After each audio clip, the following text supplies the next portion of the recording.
turabashuhuje mwebwe muhisemo kubana natwe kuri Ebeneza New TV. Kuri uyu wa 15 z'ukwezi kwa gatandatu 2025 dufashe urugendo. Turi kureba umusozi nyaburanga wa Gikarabiro.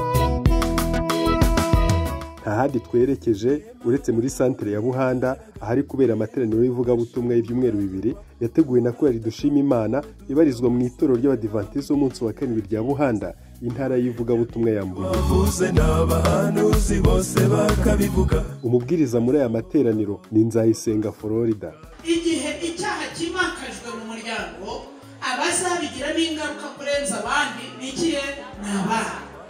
Icyo gituma ingingo yitwa gutandukana ko bashakanye muri iki gihe cyacu isa nkaho yashizwe imbere mu miryango y'abantu basenga n'abadasenga, ikwiriye kongera kubanza gutekerezwa. Korali Dushima Imana. Iyi ni korali nziza cyane wakwifuza kubamo cyangwa se ukifuza kubana nayo mu bitaramo bitandukanye igenda ikorera hirya no hino ndetse no mu materaniro y'ivugabutumwa nk'aya. Ibi ndabivuga mbihagazeho kuko korali igira ibihe byihariye by'amasengesho iba ari korali nziza. Ushaka kureba ibihangano byabo ujya kuri YouTube ukandikamo ngo Korali Dushima Imana Buhanda. Kuri ubu nazinduwe no kubagezaho indirimbo z'amakorali abiri, ariyo Dushima Imana yo ku Buhanda ndetse na korali Abasirikare ba Kristo ibarizwa mu itorero rya Nyamirembe, intara y'ivugabutumwa ya Nyamirembe, Igitwe. Nk'uko bisanzwe muri kumwe na Samuel Niyodusenga. Komeza ugubwe neza. Tumanitse amaboko imbere yawe mwami ngo turwanirire nuko wabikoreye Hezekiya ndetse na Yehoshafati.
Abantu tubaguruke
iteye ubwoba